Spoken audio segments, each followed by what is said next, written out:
রেডিওটা বাড়ছে শুধু, গল্প আসছে শনিবার করে। নমস্কার, আমরা গপ্পের রেডিও। বিভিন্ন স্বাদের গল্পের সম্ভার নিয়ে আমরা আসি প্রতি শনিবার। আজ আপনাদের জন্য বিমল করের লেখা সত্যি ভূতের গল্প। গল্প পাঠে অয়ন, গল্পের সূত্রধার আমি সূর্য। শুরু হচ্ছে আজকের উপস্থাপনা সত্যি ভূতের গল্প।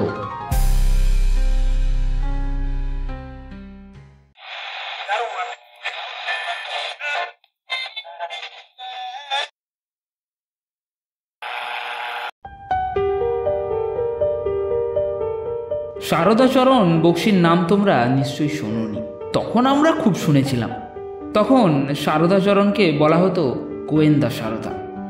উনি লহরী সিরিজের 6 আনা দামের বইগুলোতে হামেশাই দেখা দিতেন।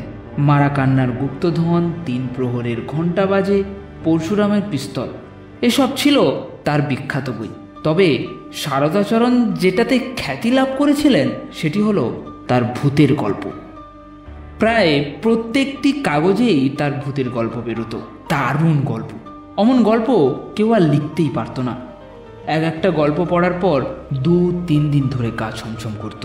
শারদাচরণ যে কবেই লেখাটেখা ছেড়ে দিয়েছিলেন তা আমরা জানতাম না। তার উপর মানুষের ছেলেবেলা তো আর বরাবর থাকে না। আমরাও বড়সড় হয়ে চাকরি বাকরি করতে লাগলাম। ঘটনাচক্রে শারদাচরণের সঙ্গে আমার আলাপ হলো সেদিনকে। ঝাড়গ্রামে গিয়েছিলাম আমার একটা নিজের কাজে। সেই সূত্রে শারদাচরণের বাড়ির এক পাশেই আমাকে থাকতে হয়েছিল। তারপরই আমাদের আলাপ। তারপর কথায় কথায় ধরা পড়ে গেলেন যে এই শারদাচরণ সেই গোয়েন্দা শারদাচরণ। বৃদ্ধ মানুষটি সত্যিই চমৎকার, আর গল্প গুজবে এমন পাকা যে আমি তার কথাবার্তায় সত্যিই মুগ্ধ হয়ে গিয়েছিলাম। এইভাবে একদিন বারান্দায় বসে চা খেতে খেতে গল্প হচ্ছিল আমাদের। কার্তিক মাসের সময় খুব একটা ঠান্ডা পড়েনি তখন। সন্দেহ হয়ে এসেছিল।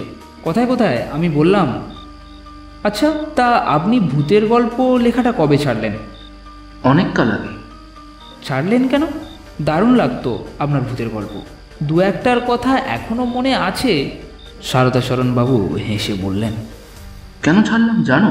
একবার এক অদ্ভুত কাণ্ড হলো, সেই থেকে ছেড়ে দিলাম। কি কাণ্ড? শুনতে চাও? বাহ, শুনবো না কেন, আপনি বললেই শুনবো। শারদাচরণ একটু চুপ করে রইলেন। তারপর শুরু হলো তার গল্প। সেটা 1942 এর গোড়া হবে। তখন সেকেন্ড ওয়ার্ল্ড ওয়ারের পিক পিরিয়ড। কলকাতা থেকে লোকজন সব পালিয়ে গিয়েছে বোমার ভয়ে। খাঁ করছে শহর। ব্ল্যাক আউটের চোটে কলকাতা সন্ধে হতে না হতেই অন্ধকার। ঠুটি পরানো গ্যাসের আলো জলের রাস্তায়, তাও সিকিমাইল অন্তর। আমি কিন্তু কলকাতা ছেড়ে পালাইনি। কেমন করে পালাবো বলো? পেট চালাতে হবে তো। পল হ্যামলিন কোম্পানিতে চাকরি করি। তারা খুব কড়া ধাতের। থাকতাম শিলবাবুর হোটেলে, মির্জাপুর স্ট্রিটে চাকরি করি। লহরীর 6 আনা সিরিজের 7 বই লিখি, আর বাচ্চাদের কাগজে গল্প। ভূতের গল্পই বেশি। বড়দের কাগজেও লিখেছি 2-4টে। একদিন হোটেল থেকে বেরিয়ে খানিকটা পায়চারি করে কলেজ স্কোয়ারে গিয়ে বসলাম। একটু একটু চাঁদের আলো, শীত পালাই পালাই করছে, বেশ লাগছিল। আমার বরাবরই চুরুট খাবার অভ্যেস। নতুন একটা চুরুট ধরিয়েছি। এমন সময় কে যেন এসে পাশে বসলো। কলকাতায় তখন সন্ধ্যের পর লোকজন বড় একটা বেরোতো না। কোথায় বা যাবে অন্ধকারে? পাড়ার মধ্যেই সিনেমা থিয়েটার যেত, বা বন্ধু বান্ধবের কাছে। কলেজ স্কোয়ার একেবারেই ফাঁকা। 2-4 জন আমারই মতন আছে হয়তো, চোখে পড়ে না। পাশে এসে যে লোকটি বসলো তাকে আমি নজর করলাম। লিকলিক করছে রোগা, গায়ের রং কালো মনেই হলো। লম্বা ধরনের একটা জামা পরেছে। সেটা কোট না আলখাল্লা বুঝতে পারছিলাম না। একটু আলাপ জমাবার চেষ্টা করলাম। লোকটা জবাবই দেয় না কথা, শুধু হ্যাঁ আর না বলে। মনে হলো লোকটা ভীষণ বিরক্ত হয়ে রয়েছে। আমারও কেমন জেদ ধরে গেল। লোকটাকে কথা না বলিয়ে ছাড়বো না। তাকে নানা রকম প্রশ্ন করতে লাগলাম। আজ এবার যা মুখে এলো। লোকটারও সেই একই রকম জবাব, হ্যাঁ আর না। আমি যখন হতাশ হয়ে হাল ছেড়ে দিচ্ছি তখন লোকটা আমায় চমক দিয়ে একটা কথা বলল। কি বললো জানো? বলল, আমাকে সে জানে। আমার নাম সদাচরণ বক্সী। আমি শিলবাবুর হোটেলে থাকি। শুনে আমি অবাক। লোকটা কি গোয়েন্দা নাকি? তারপরে লোকটা বলল, তা আপনি যা জানেন না তা লেখেন কেন মশাই? ফাজলামি পেয়েছেন? আমি একেবারে বেইজ্জত। বলে কি লোকটা? চোটে মোটে বললাম, আমি কি লিখি বলুন তো? যত সব ছাই পাস। শুনলে কথা রাগে কাজ হলে উঠল। মনে হলো এক চড়ে লোকটার বদন বিগড়ে দিই, একেবারে অসভ্য। কোনো রকমে রাগ চেপে বললাম, মশাইয়ের কি ছয়তলার অভ্যেস হচ্ছে? আমার কি আছে আপনার জেনে দরকার নেই। বেশ তো করে খাচ্ছিলেন, 3 রাতে 3 খুন, মৃত্যু ফাঁদ লিখে গল্পের গরু তরতর করে কাজ করছিল। তা মরতে আমাদের দিকে হাত বাড়ালেন কেন বলুন তো? রাগে বৃত্তি চলছিল। আমার আবার বদভ্যেস ছিল। রাগের মাথায় 3 পয়েন্ট 5 পয়েন্ট চালিয়ে দিতাম, মানে খুশি। কিন্তু রাগ হলেও লোকটার কথাবার্তা শুনে একটু ঘাবড়েও যাচ্ছিলাম। বললাম, আপনাদের দিকে হাত বাড়ালাম মানে? একেবারে ধোয়া তুলসী পাতা সাজছেন যে। বলি, সেই দিন রং বাহারের কাগজে কি লিখেছিলেন ওটা? বলি, ভূত বলে কি জাত নেই, যা খুশি করলেই হলো? কোথায় আপনি লিখেছেন ভূত রিক্সা টানছে। ছি ছি ছি ছি ছি। বলিহারি আপনার আক্কেল মশাই। রাত 1টার সময় অমন শীতের রাতে আপনি ভূতকে দিয়ে নিমতলা স্ট্রিট থেকে বেলগেছে পর্যন্ত রিক্সা টানালেন। তা আপনি নিজে টানতে পারবেন 1.5-2 মাইল রাস্তা? ছি ছি ছি ছি। আমি একেবারে থ হয়ে গেলাম লোকটার কথা শুনে। কথাটা তো মিথ্যে বলেনি। একেবারে হালে রং বাহার পত্রিকায় আমার একটা ভূতের গল্প বেরিয়েছে, তাদের বাস্তবিক একটা ভুতুড়ে রিক্সা আর রিক্সাওয়ালার কথা রয়েছে। রাগ একটু কমল। বললাম, কেন, ভূতে রিক্সা টানতে পারে না? না, কেবি নেই। আপনি মশাই বড় পিক্কেলে, নিজে ফুসফুস করে চুলে ঠুকছেন। ওই আমাকে ভদ্রতার খাতিরে একটা দিয়েছেন, দিচ্ছেন না। একটা ছাড়ুন দেখি। এবার আমার হাসি পেল। আচ্ছা, মজার লোক তো। একটা চুরুট তাকে দিলাম, দেশলাই। লোকটা অন্যদিকে মুখ ফিরিয়ে চুরুটটা ধরিয়ে নিল। আমি বললাম, আপনি আমার গল্প টল্প পড়েন? বাধ্য হয়ে। কেন বাধ্য হয়ে কেন? আরে ওটা আমার চাকরি মশাই। আপনি কি রং বাহাদুর কাগজে কাজ করেন? রণদা বাবুর? না না, রণতনদার কিছু না। ওই রণটাকেও একদিন শিক্ষা দিতে হবে। বাপের পয়সা কাগজ করে গাধাটা সম্পাদক হয়েছে। ওর বাবা গঙ্গাধর বাবু প্রায় দুঃখ করে বলেন, ছেলের কপালে অশেষ দুর্গতি লেখা আছে। বলে কি লোকটা? রণদা বাবুর বাবা মারা গিয়েছে বছর করে, তার সঙ্গে এই লোকটার দেখা হওয়ার কথা নয়। ডাহা মিথ্যে বলছে। বললাম, রণদা বাবুর বাবা তো স্বর্গে। তা আমি কি মরতে থাকার কথা বলছি? মায়ের কাছে মামা বাড়ির গল্প। লোকটার কথাবার্তা থেকে মনে হচ্ছিল ও যেন আমাকে ধমকাবার জন্য এসেছে। বলতে যাচ্ছিলাম, রণদাবাবুর বাবার সঙ্গে আপনার কি কোনো টেলিফোন কানেকশন আছে? আমাকে কথা বলতে না দিয়ে লোকটা বলল, তা আপনি কদিন আগে বেনুবিনা কাগজে কি অখাদ্যটাই না লিখেছেন। ছ্যা ছ্যা ছ্যা ছ্যা। রেল স্টেশনে ওয়েটিং রুমে নাকি ভূত ঢুকেছে, তাও আবার গোসলখানায়। তা কেন মশাই, ভূত কি রেলের জমাদার না ঝাড়ুদার? আপনার মতো নিরেট মাথার লোক দেখিনি বাবু। আমি হাঁ করে লোকটাকে দেখতে লাগলাম। অন্ধকারে যেটুকু ঝাপসা জ্যোৎস্না ফুটছে তাতে তাকে অস্পষ্ট দেখাচ্ছিল। লোকটা দেখি টপাটপ গল্প বলে দিচ্ছে। হঠাৎ আমার মনে হলো, রংবাহার আর বেনুবিনা কাগজ দুটো আলাদা হলেও ছাপা হয় একই প্রেসে। লোকটা নিশ্চয়ই ছাপাখানার লোক, ছাপাখানায় কাজ করে।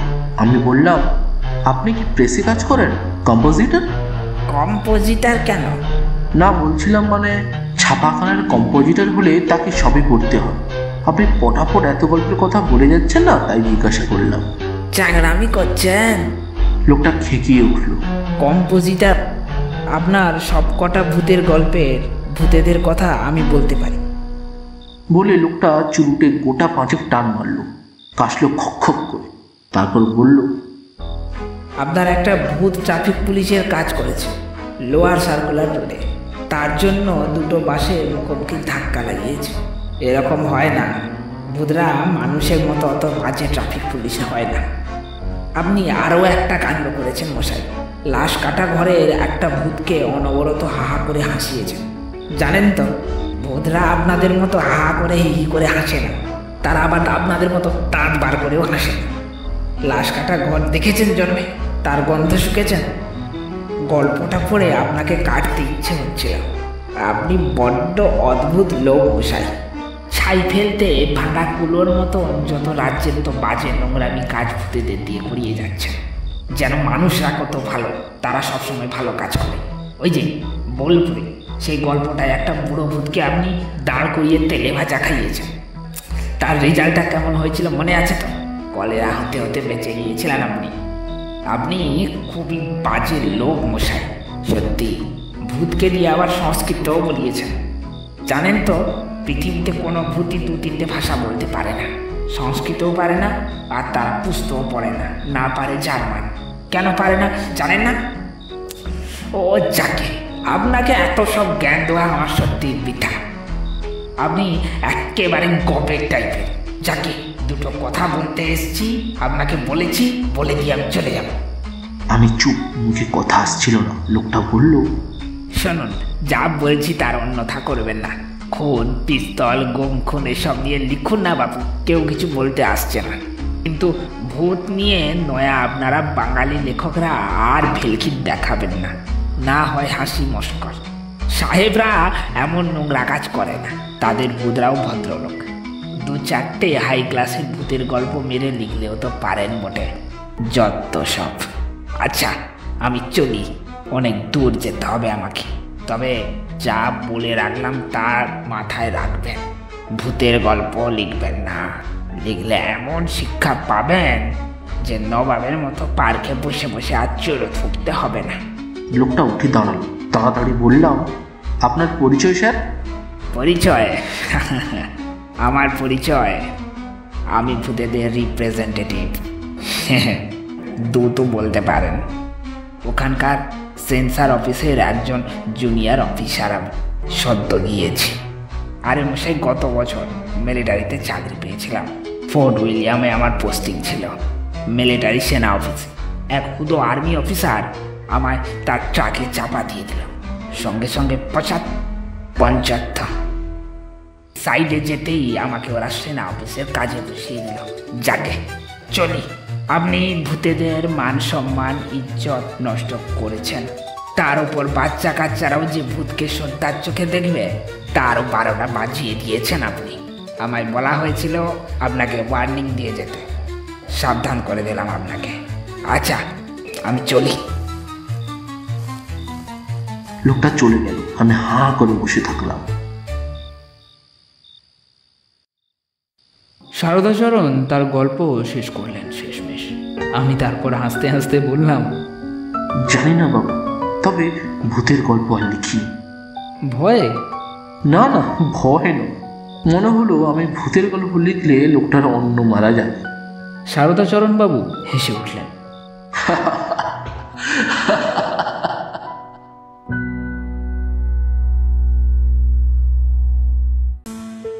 শেষ হলো সত্যি ভূতের গল্প।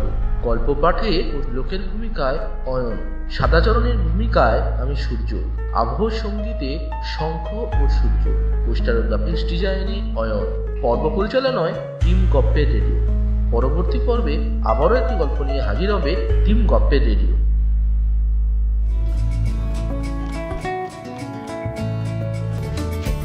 এবার টিম গপ্পের রেডিওতে আপনারাও পাঠাতে পারেন আপনাদের নিজেদের গল্প। নাম, ঠিকানা সহ গল্প পাঠান আমাদের মেল আইডিতে। মেল আইডি হলো gopperedio202@gmail.com।